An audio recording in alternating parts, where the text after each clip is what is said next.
আমার স্নেহের ছাত্রছাত্রীরা, আশা করি তোমরা প্রত্যেকে ভালো আছো, সুস্থ আছো এবং প্রত্যেকেই বাড়িতে আছো। বাড়িতে আছো বলেই আমাদের সরাসরি নয়, এই বৈদ্যুতিন মাধ্যমে পড়াশোনার কাজটা চালাতে হচ্ছে। যাই হোক, আমি তোমাদের গতকালের যেটা লেসন দিয়েছিলাম সেটাকে আজকে আরেকটু এগিয়ে নিয়ে যাব। আমাদের পাঠ্যের বিষয় ছিল চাহিদা বিশ্লেষণ। চাহিদা বিশ্লেষণের আমরা চাহিদার পরিবর্তন বা চাহিদার পরিবর্তন এবং চাহিদার পরিমাণের পরিবর্তনের পার্থক্য পর্যন্ত গতকাল আলোচনা করেছি। আজকের আলোচনা শুরু করব প্রান্তিক উপযোগিতা থেকে। প্রান্তিক উপযোগিতা শুরুর আগে আমাদের জানতে হবে উপযোগিতা কাকে বলে। আমরা আগেই বলেছি 11-এ কিন্তু আমরা এই চ্যাপ্টারটা আলোচনা করেছি, তাহলে তোমরা কিন্তু 11-এও উপযোগিতা সম্বন্ধে জেনেছো। উপযোগিতা সেটা হলো যে একটা মানসিক ধারণা। কিরকম? যে তুমি একটা জিনিস ভোগ করলে সেখান থেকে তুমি কতটা স্যাটিসফ্যাকশন, ইংরেজিতে যদি বলি স্যাটিসফ্যাকশন, বাংলা সেটা বলা হচ্ছে উপযোগিতা। যেমন তুমি এক গ্লাস শরবত খেলে সেখান থেকে কতটা তুমি পরিতৃপ্তি পেলে, সেটা হচ্ছে উপযোগিতা। উপযোগিতার দুটো ধারণা, একটাকে বলছে মোট উপযোগিতা, আরেকটা হলো প্রান্তিক উপযোগিতা। আমি একটা উদাহরণের সাহায্যে ব্যাপারটা প্রথমে বোঝাতে চাইছি। যেমন তুমি বাজারে গেছো, তুমি একটা কমলা লেবু কিনলে, কমলা লেবুর দাম নিল 10 টাকা, তাহলে 10 টাকায় তুমি একটা কমলা লেবু পেলে। তাহলে এটাকে উপযোগিতা আমরা বলেছি মাপা যায় না, এটা একটা মানসিক ধারণা। আমরা টাকার অঙ্কে মাপার চেষ্টা করছি যে তুমি একটা লেবু থেকে উপযোগিতা পেলে 10 টাকা, যেহেতু 10 টাকা তুমি দাম দিয়েছো। তাহলে একটা লেবুর মোট উপযোগিতা হচ্ছে 10। এবার তুমি দুটো লেবু কিনতে চাও, তাহলে দুটো লেবুর জন্য তুমি দাম দিলে 18 টাকা। তাহলে দুটো কমলা লেবুর মোট উপযোগিতা 18। এবার তুমি আরো লেবু কিনতে চাও, কিন্তু তুমি তখনই কিনবে যদি তোমার কাছ থেকে দাম কম নেয়। কেন? কারণ তোমার উপযোগিতা কিন্তু প্রথম লেবু থেকে দ্বিতীয় লেবু, তারপর তৃতীয় লেবু, উপযোগিতা আস্তে আস্তে কমছে। তাহলে 3টে লেবু তুমি তখনই কিনবে যে 3টে লেবু যদি 24 টাকা নেয়, তাহলে 3টে লেবু মোট উপযোগিতা 24। তার মানে কোনো কিছু ভোগ করে 1 ইউনিট, 2 ইউনিট, 3 ইউনিট, 4 ইউনিট, যতটা তুমি ভোগ করছো সেখান থেকে মোট যে পরিমাণ তোমার স্যাটিসফ্যাকশন হচ্ছে সেটাকে বলা হচ্ছে মোট উপযোগিতা। ঠিক আছে? তাহলে আমরা একদম বলে নিলাম যে উপযোগিতা টাকার অঙ্কে আমরা মাপছি। এবার আসছে প্রান্তিক উপযোগিতা। প্রান্তিক উপযোগিতাটা হচ্ছে যে 1 একক অতিরিক্ত ভোগ করে তুমি অতিরিক্ত যেটুকু স্যাটিসফ্যাকশন পেলে সেটাকে বলা হচ্ছে প্রান্তিক উপযোগিতা। তাহলে এইখান থেকে আমরা প্রান্তিক উপযোগিতা কি করে পাবো? প্রান্তিক উপযোগিতা 1 একক অতিরিক্ত, প্রথম ইউনিট তুমি যেটা ভোগ করেছো তার থেকে মোট উপযোগিতা 10, তাহলে তার প্রান্তিক উপযোগিতা 10। দ্বিতীয় ইউনিট তুমি ভোগ করে মোট উপযোগিতা পেয়েছো 18, তাহলে প্রান্তিক কত হবে না 2 - 1, মানে দুটো কমলা লেবু থেকে একটা প্রথম কমলা লেবু বাদ দিলে তুমি দ্বিতীয় কমলা লেবুর জন্য কতটা উপযোগিতা পেলে? 18 - 10 সমান 8। তৃতীয় কমলা লেবু থেকে তুমি কতটা উপযোগিতা পেলে? যে তৃতীয় মাইনাস দ্বিতীয়, তার মানে তৃতীয়র মোট থেকে দ্বিতীয়র মোট বাদ, 24 - 18 কত পেলে? 24 - 18 কত হচ্ছে? 7। ভুল বললাম, 6। তাহলে প্রথম ইউনিটের প্রান্তিক উপযোগিতা 10, দ্বিতীয় ইউনিটের প্রান্তিক উপযোগিতা 8, তৃতীয় উপযোগিতা প্রান্তিক উপযোগিতা 6। তাহলে আমরা দেখতে পাচ্ছি যে তুমি যত কোনো একটা দ্রব্য বেশি বেশি ভোগ করছো সেই দ্রব্য থেকে তোমার প্রাপ্ত স্যাটিসফ্যাকশন বা পরিতৃপ্তি আস্তে আস্তে কমছে। তার মানে অর্থনীতির ভাষায় এটাকে বলা হচ্ছে যে প্রান্তিক উপযোগিতা আস্তে আস্তে কমে আসছে।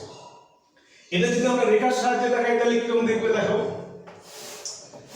যে যখন তুমি কোনো ইউনিট ভোগ করো না তখন মোট উপযোগিতা কিন্তু 0, তবেই প্রথম ইউনিটের প্রান্তিক উপযোগিতা 1 - 0 মানে 10 - 0 = 0 হয়েছে।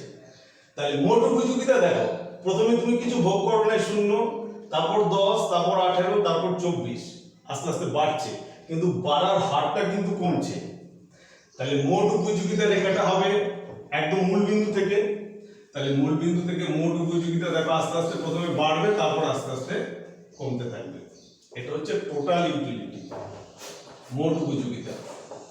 আর প্রান্তিক উপযোগিতা কি হচ্ছে না, প্রান্তিক উপযোগিতা আস্তে আস্তে দেখো কমে আসছে। কত না 10, তারপর 8, তারপর 6। তাহলে আমি প্রথম ইউনিট থেকে যদি এটা 10 ধরি তাহলে দেখো আস্তে আস্তে এইরকম প্রান্তিক উপযোগিতাটা কমে আসছে। এটা হচ্ছে মার্জিনাল ইউটিলিটি। এইখানে আলোচনার সময় একটা জিনিস তোমরা খেয়াল করো যে টোটাল ইউটিলিটি থেকে কিন্তু মার্জিনাল ইউটিলিটির মধ্যে একটা সম্পর্ক আছে। কিরকম সম্পর্ক? কারণ মার্জিনাল ইউটিলিটিটা আমরা কিন্তু পাচ্ছি টোটাল ইউটিলিটি থেকেই। রেখার সঙ্গে একটা সম্পর্ক তুমি খেয়াল করো তোমরা যে মোট উপযোগিতা যখন 0 তখন মোট উপযোগিতা যখন ম্যাক্সিমাম তখন প্রান্তিক উপযোগিতা 0। এটা ভালো করে নোট করবে যে মোট উপযোগিতা যখন ম্যাক্সিমাম তখন প্রান্তিক উপযোগিতা 0। এরপর মোট উপযোগিতা কমছে, তাহলে প্রান্তিক উপযোগিতা দেখো নিচের দিকে নেমে এসছে, তাহলে প্রান্তিক উপযোগিতা তখন ঋণাত্মক। তাহলে প্রান্তিক উপযোগিতা কিন্তু ধনাত্মকও হতে পারে, 0ও হতে পারে, ঋণাত্মকও হতে পারে। ঠিক আছে? তাহলে আমরা উপযোগিতা সম্পর্কে একটা মোটামুটি ধারণা পেলাম, আশা করা যাচ্ছে। এবারে আমরা এই উপযোগিতার তথ্য থেকে কি করে চাহিদা রেখাটা ডাউনার স্লোপিং সেটা আমরা দেখব। কথা প্রসঙ্গে বলি যে এই ধারণাটা অর্থনীতিতে নিয়ে এসেছেন অধ্যাপক মার্শাল। তিনি প্রথমে উপযোগিতার তত্ত্বটা নিয়ে এসেছেন। তিনি কি বলেছেন যে প্রান্তিক উপযোগিতা ক্রমহ্রাসমান। তার মানে কোনো একটা দ্রব্য তুমি যত বেশি বেশি করে ভোগ করবে তত তোমার উপযোগিতা আস্তে আস্তে কমতে আসবে। আমি 11-এ তোমাদের বলেছি, তোমরা খেয়াল করো যে খুব গরম তখন তোমার হচ্ছে একটু ঠান্ডা খেলে ভালো হয়। বাস স্ট্যান্ডে প্রচুর লস্যির দোকান আছে, প্রথম গ্লাস তুমি লস্যি খেলে 10 টাকা করে গ্লাস, হড় করে খেয়ে নিলে, খুব পরিতৃপ্তি পেলে, তখন মনে হচ্ছে আরেকটা গ্লাস হলে ভালো হয়। তাহলে দ্বিতীয় গ্লাস তুমি খেলে, কিন্তু প্রথম গ্লাস থেকে তুমি যতটা পরিতৃপ্তি পেয়েছো দ্বিতীয় গ্লাস থেকে কিন্তু ততটা পরিতৃপ্তি তুমি পাওনি। দ্বিতীয় গ্লাস কিন্তু আস্তে আস্তে করে খেয়েছো। কেন? কারণ পরিতৃপ্তিটা তোমার প্রথম গ্লাস থেকে কিন্তু কম। আবার তোমাকে আরেকটা গ্লাস দেওয়া হলো, তখন কিন্তু তুমি সেটা নিয়ে খানিকক্ষণ দাঁড়াবে, এদিক ওদিক তাকাবে, একবার খাবে, আবার দাঁড়াবে, আবার মানেটা কি? মানেটা হচ্ছে তোমার তৃতীয় গ্লাস থেকে প্রাপ্ত তৃপ্তি কিন্তু আস্তে আস্তে কমে আসছে। তাহলে এইভাবে তাহলে তুমি 1 গ্লাস, 2 গ্লাস, 3 গ্লাস, 4 গ্লাস কখন খাবে? যখন, যেহেতু তোমার উপযোগিতা কমে যাচ্ছে। আর উপযোগিতা কমে যাচ্ছে বলে তোমাকে যদি দাম কম নেয় তবেই তুমি কিন্তু দ্বিতীয় গ্লাস, আবার দাম কম নিলে তৃতীয় গ্লাস। এই যে বললাম প্রথম লেবু তোমার 10 টাকা পড়েছে, দ্বিতীয় লেবু দেখো 18 টাকা হলে দ্বিতীয় লেবু নিয়েছো, দুটো লেবু নিয়েছো, কারণ পার ইউনিট দেখো 9 টাকা করে পড়েছে। তৃতীয় ইউনিট নিয়েছো দেখো 24 টাকা, পার ইউনিট দেখো 8 টাকা করে পড়েছে। তাহলে এটা মার্শাল সাহেব উপযোগিতার তথ্য থেকে উনি এই চাহিদা রেখার ব্যাপারটাকে ব্যাখ্যা করেছেন। আগে উপযোগিতার ক্রমহ্রাসমান প্রান্তিক উপযোগিতার তথ্যটা আমরা রেখার সাহায্যে বোঝানোর চেষ্টা করছি। দেখো কিরকম হচ্ছে যে তোমার প্রথম উপযোগিতা দেখো, এই যে কোয়ান্টিটি 1 ভোগ করেছে, উপযোগিতা পেয়েছে তুমি 10 একক। এখান থেকে দেখাচ্ছি, ঠিক আছে? এরপর তুমি দ্বিতীয় ইউনিট ভোগ করেছো, দেখো উপযোগিতা এখানে কোয়ান্টিটি 2, তার প্রান্তিক উপযোগিতা কত পেয়েছো? 8। তৃতীয় ইউনিট ভোগ করেছো, দেখো এই তৃতীয় ইউনিট হচ্ছে এটা কিন্তু 3, প্রান্তিক উপযোগিতা কত পেয়েছো? 6। তাহলে দেখো যে যত তোমার বেশি পরিমাণ ভোগ করছো প্রান্তিক উপযোগিতা পরপর কমে আসছে। ঠিক এই জায়গাটা থেকে অধ্যাপক মার্শাল যে তোমার এই যে কোয়ান্টিটি ভোগ করছো মানে কি তুমি চাহিদা কতটা করছো, এখান থেকে উনি দেখিয়েছেন যে যেহেতু মানুষের প্রান্তিক উপযোগিতা ক্রমহ্রাসমান, তাই মানুষ যত দাম কমবে তত বেশি পরিমাণ ভোগ করবে। এই যে প্রান্তিক উপযোগিতার দামের সঙ্গে সম্পর্কিত, কারণ আমরা বলেছি একটু আগেই বললাম যে উপযোগিতা মাপা যায় না, কিন্তু আমরা আলোচনার সুবিধার জন্য সেটা দাম দিয়ে প্রকাশ করেছি, ঠিক আছে। তাই সঙ্গে সঙ্গে দেখো পাশাপাশি চাহিদা রেখাটা যদি আমরা আঁকবো কিরকম ভাবে আসবে, যে যত বেশি পরিমাণে মানে তুমি ভোগ করবে তত তোমার ইউটিলিটি কমে যাবে। তাহলে ইউটিলিটি কমলে তার মানে তোমার পাওয়ার আকাঙ্ক্ষাটা কমছে, তাহলে তুমি তার জন্য কম দাম দেবে। কারণ তুমি আমরা আগেই বলেছি আমরা কোনো একটা দ্রব্য কিনি কেন, কারণ সেখান থেকে আমরা স্যাটিসফ্যাকশন পাই বলে। তাহলে যেখান থেকে বেশি স্যাটিসফ্যাকশন পাবো তার জন্য আমরা বেশি দাম দেবো, যেখান থেকে কম স্যাটিসফ্যাকশন পাবো তাই সেখানে আমরা কম দাম দেবো। তাই দাম যত বেশি হয় চাহিদা কমে, দাম যত কম হয় চাহিদা বাড়ে। তাহলে এটা যদি আমি দামের সঙ্গে আগের দিন আমরা চাহিদা রেখে যেমন রেখেছি, দেখো এই যে দাম এতটা হলে চাহিদা এতটা, দাম যদি কমে যায় এটা দাম দিয়ে প্রকাশ করছি। দেখো যে দাম 10 টাকা হলে চাহিদা 1 ইউনিট, দাম 9 টাকা হলে চাহিদা 2 ইউনিট, দাম 8 টাকা হলে চাহিদা 3 ইউনিট। তাহলে এইভাবে দাম কমলে চাহিদার পরিমাণ বাড়ে। আগে যে চাহিদা রেখে বলেছি সেটাকে ইউটিলিটি যত বাড়বে তত মানুষ বেশি পয়সা দেবে, ইউটিলিটি যত কমবে তত কম পয়সা দেবে। তার মানে আমি বলতে চাইছি যে চাহিদা রেখাটা যদি আমরা ক্রমহ্রাসমান প্রান্তিক উপযোগিতার তত্ত্ব থেকে আমরা ব্যাখ্যা করলাম যে যেহেতু ক্রমহ্রাসমান মানে প্রান্তিক উপযোগিতাটা ক্রমহ্রাসমান, তাই মানুষ বেশি পরিমাণে কিনবে তখনই যদি তার থেকে দাম কম না হয়। তাই বলা হচ্ছে যে চাহিদা রেখাতে দাম কমলে চাহিদা বাড়ে, দাম বাড়লে চাহিদা কমে, তার জন্য চাহিদা রেখাটা ডাউনওয়ার্ড স্লোপিং। তাহলে উপযোগিতার মার্শাল যেটা বলেছেন যেহেতু মার্জিনাল ইউটিলিটি ক্রমহ্রাসমান, রেখাটা যেহেতু ডাউনওয়ার্ড স্লোপিং, তাই চাহিদা রেখাটা হবে ডাউনওয়ার্ড স্লোপিং।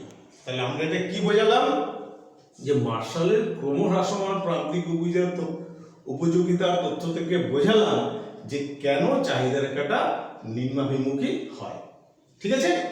বেশ, এরপরে আমরা পরের আলোচনায় চলে আসছি। তাহলে উপযোগিতা এবং উপযোগিতা থেকে আমরা কি করে চাহিদা রেখা আঁকবো সেটা আমরা পেয়ে গেলাম। এরপরে আলোচনায় আমরা আসছি যে এই যে ক্রমহ্রাসমান প্রান্তিক উপযোগিতার তথ্যটা মার্শাল সাহেব আলোচনা করেছেন, এখানে কিন্তু দেখো শুধু দাম আর উপযোগিতার কথা বলা হয়েছে।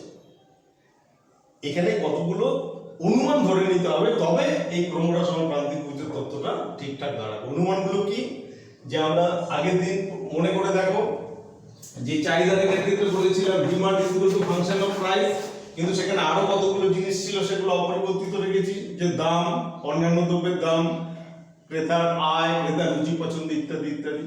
তাহলে সেখানেও অধ্যাপক মার্শাল সাহেব ক্রমহ্রাসমান প্রান্তিক উপযোগিতার তথ্যে কতগুলো অনুমান ধরেছেন, যে মানুষের রুচি পছন্দ ইত্যাদি অপরিবর্তিত আছে, দাম অপরিবর্তিত আছে, কোনো একটা নির্দিষ্ট দ্রব্যই তুমি কিনছো এবং নির্দিষ্ট বাজারে গিয়ে কিনছো, একটা নির্দিষ্ট সময়ের মধ্যে ঘটনাটা ঘটছে। তাহলে এইগুলো যদি ঠিক থাকে তাহলে ক্রমহ্রাসমান প্রান্তিক উপযোগিতার তথ্যটা এইভাবে আমরা দাঁড় করাতে পারবো, ঠিক আছে।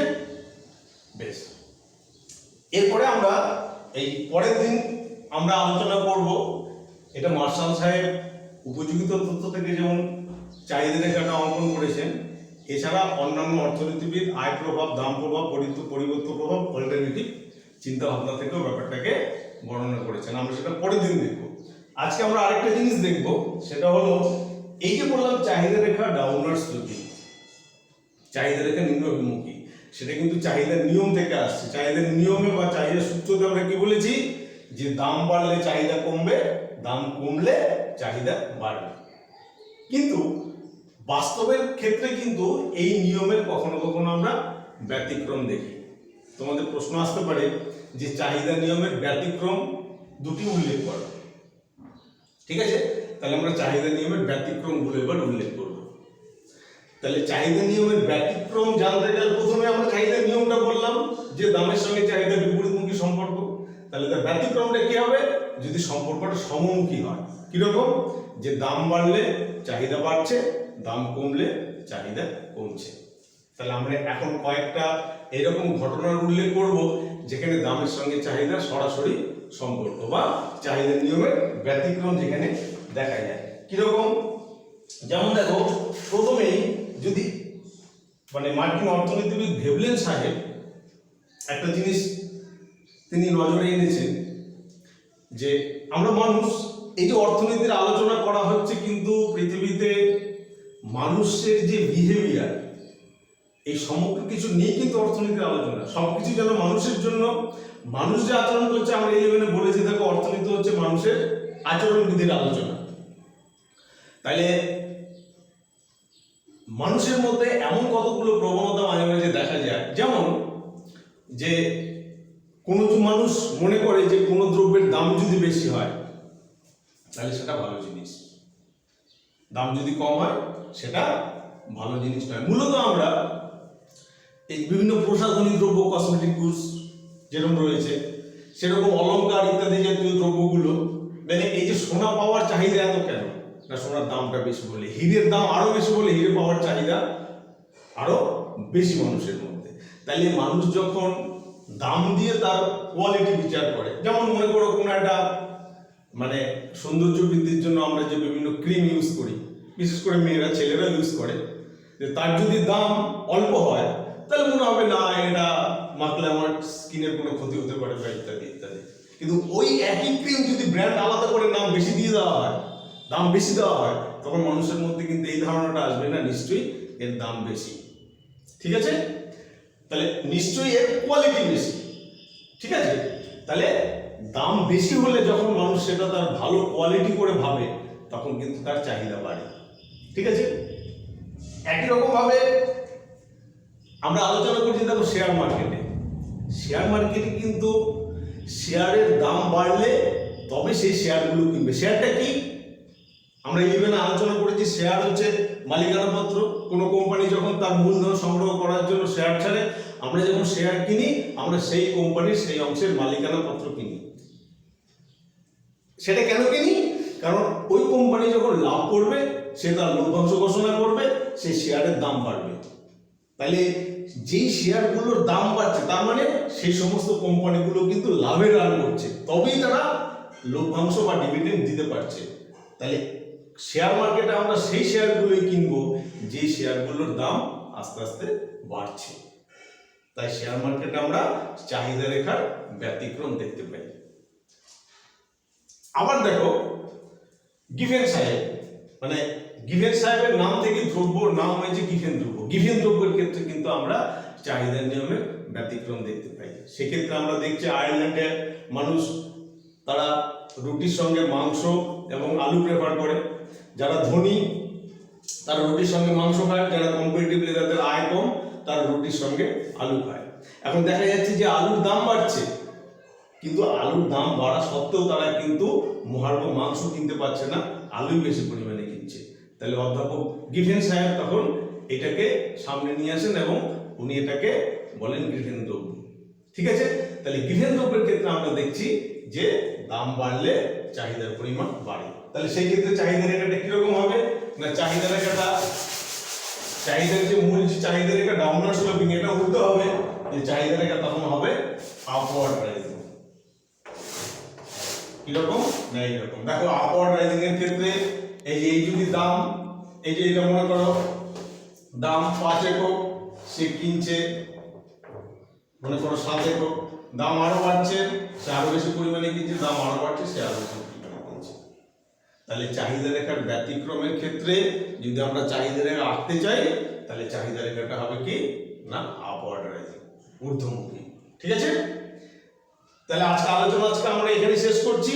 যে আলোচনাটা আজকে আমরা মূল আলোচনা কি ছিল? যে ইউটিলিটির দুটো ভাগ দেখলাম আমরা, টোটাল ইউটিলিটি, মার্জিনাল ইউটিলিটি, মোট উপযোগিতা, প্রান্তিক উপযোগিতা, তাদের রেখা কিরকম এবং কেন। এবং সেখান থেকে অধ্যাপক মার্শাল সাহেব যেটা বর্ণনা করেছে যে মার্জিনাল ইউটিলিটি ক্রমহ্রাসমান, এবং মার্জিনাল ইউটিলিটি তথ্য থেকে তিনি দেখিয়েছেন যে why demand curve is downward sloping. ঠিক আছে? আর সবার শেষে আমরা আলোচনা করলাম কি না চাহিদার নিয়মের ব্যতিক্রমগুলো।